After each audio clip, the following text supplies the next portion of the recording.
June 12, 1962. At 7:25 a.m., a prison guard was going about his daily roll call.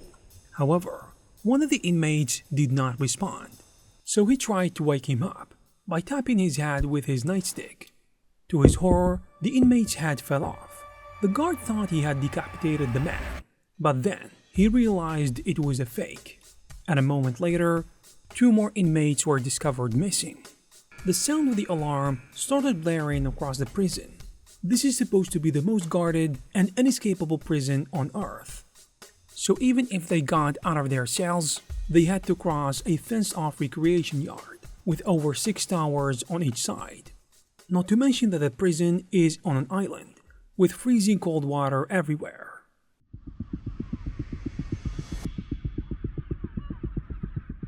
Alcatraz, probably one of the most infamous prisons in history, also known as the Rock. It was a maximum security prison built on an island 2 kilometers off the coast of San Francisco. Originally, it was a military prison, and it became a federal penitentiary in 1934, designed to hold the most dangerous inmates, the likes of Al Capone and Machine Gun Kelly. Surrounded by freezing waters and strong currents, it was considered escape-proof. The facility had 4 main cell blocks, a dining hall and a library, in addition to a barber shop and small bare cells with no privacy. Alcatraz was meant to be inescapable, but in 1962, 4 inmates thought otherwise. These inmates were Franklin Morris, the Anglin brothers, in addition to a 4th one called Alan West. Born in 1926, Frank started crime at 13, and by the time he arrived at Alcatraz, he was already notorious for his escape skills, having previously broken out from both the Louisiana State Penitentiary and the Atlanta Federal Penitentiary. John and Clarence Anglin, they were known for robbing banks together. After being caught in 1958, they received 35-year sentences and were eventually transferred to Alcatraz following repeated escape attempts. The 4th one is Alan West, who had a long history of arrest and escape attempts, over 20 in total. After several failed breakouts, including the one where he held a warden at gunpoint and stole his car, he was transferred to Alcatraz in 1957 at the age of 28.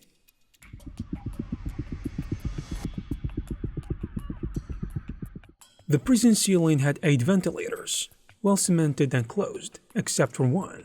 They planned to climb up to the loose ventilator via the water heating pipes that stretched up to the air vent. But how could they reach the ventilation shafts from inside their tiny cells? The only access point was a small air vent at the back of each cell.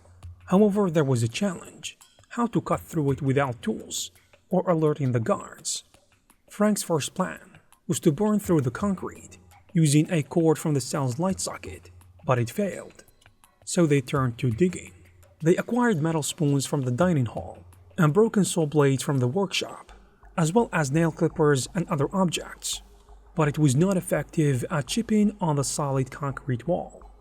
Later, they managed to use a makeshift power drill made from an old vacuum motor, which made the digging much easier. So every day, from 5:30 to 9:30 p.m., they chipped away at the concrete, and to hide the damage, they covered the holes with a mix of wet toilet paper, soap, and concrete dust. To cover the sound while digging, Morris made it a habit to always play the accordion at the same time. They kept digging for almost 3 weeks, until one night, Morris managed to remove the vent grill, but to his disappointment, the hole wasn't wide enough to crawl through, and it was too obvious to leave exposed.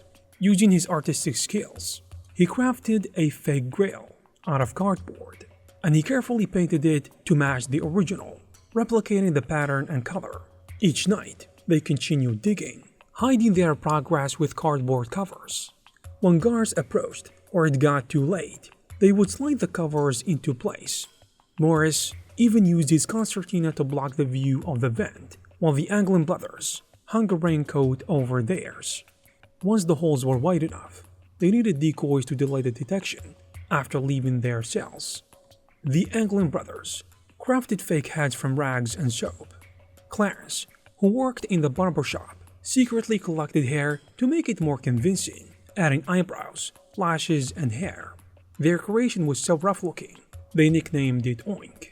Frank, on the other hand, made a more realistic head using a plaster-like mix of soap and toilet paper, which he named Oscar. They placed the fake heads on their pillows and stuffed clothes under the blankets to mimic sleeping bodies. Then, they slipped through the holes and walked their way through the utility corridor, then ran behind the cell block. Shortly after, they climbed the utility corridor above their cell block, where they set up a hidden workshop they used to craft and hide a raft and flotation devices. Everything they'd need to cross the rigid waters of San Francisco Bay. Frank used what he learned from magazines to design life jackets and 2 rafts. Made from around 55 raincoats he traded from other inmates. To inflate them, he modified his concertina, removing the keys and using it as a makeshift air pump.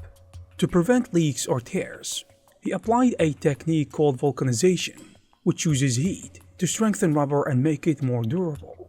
Frank used whatever wood he could find to construct the wooden paddles to steer the raft. He also made a flashlight, a small box with batteries inside that would power a light bulb. They believed their preparation was perfect, so now all that was left was to wait for the perfect moment. On Sunday night, June 10th, 1962, Frank told the crew that the next night they'd make their move. So on June 11th, they followed their usual routine, setting up the dummy heads and slipping through the vent. But one problem stopped them. Alan West's hole wasn't wide enough. He needed to remove more cement. Clarence tried to help from the inside using a pipe, but the noise was too loud. It was too risky. With no time left, the others had to leave him behind. Around 10:30 p.m., a guard reported hearing a strange noise, like someone hitting an empty 50-gallon oil drum with the heel of his hand. He and the lieutenant searched the area but found nothing. What they didn't realize was that the sound came from above. Frank and the others had just removed the roof vent cap and made it outside. The escapees ran across the rooftops after they left behind a paddle, a spare life jacket, and one of the 2 rafts they had built. They slid down the kitchen vent pipe, descending 50 feet to the ground. They had to climb 2 20-foot barbed wire perimeter fences. They likely made it to the island coastline by 11 p.m. They loaded the raft and pushed it, and the trio sailed into the dark waters. What's funny is that while the escape was already underway, Alan West kept digging furiously. He finally broke through and made it to the rooftop, but it was already too late. He stood there for a few moments, thinking about the missed opportunity and how things might have gone differently. Then he climbed back down, returned to his cell to lay in bed, frustrated and bitter.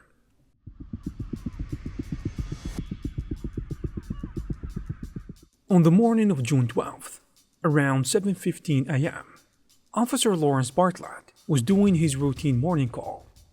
When he tried to call for the 3 inmates, there was no response. He approached Clarence's cell to wake him, but he quickly realized it was a fake. At that moment, another officer shouted from Frank's cell, "I got one here too."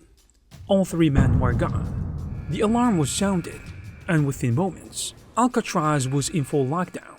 Backup was called, and an all-out manhunt began. Investigators swarmed the island, uncovering the secret workshop and the makeshift tools left behind. Helicopters buzzed overhead, patrol boats circled the island, and trained bloodhounds were brought in to follow any remaining scent. But the trail stopped at the shoreline. As the FBI dug deeper, one man was eager to step forward, Alan West. Bitter about being left behind, he eagerly spilled every detail of the plan, from preparation and timing to the escape route. The escape plan was to paddle north to Angel Island, where they would take a break, then continue through Raccoon Straits to reach Marin County, where they would steal a car for transport, then rob a clothing store for new outfits to change from prison attire, and from that point, part ways with each going their own way. Despite West revealing everything he knew, and investigators uncovering the escape route, no trace of Frank Morris or the Anglin brothers was ever found. The FBI was quick to write them off, insisting they likely drowned in the frigid waters of San Francisco Bay. On June 18th, a letter arrived at Alcatraz addressing the warden, signed by Morris and the Anglin brothers. It simply read, "Haha, we made it." Handwriting analysis ruled out Clarence as the author, but it remained unclear whether it was written by Frank, John, or just someone playing a prank on the prison staff. Alcatraz closed on March 21st, 1963. While many believed the escape prompted the shutdown, the real reasons were high operating costs and severe structural damage from saltwater exposure. Years later, the island reopened as a museum. Alan West was transferred to McNeil Island to continue his sentence, then back to the Atlanta Penitentiary. He was released in 1967, only to be arrested again in Florida the following year. He died in 1978. Even after Alcatraz closed, the case remained active. A wooden paddle and homemade life vests were found near the bay, and the idea that the escapees drowned was challenged when swimmers, including school kids, successfully crossed the same route.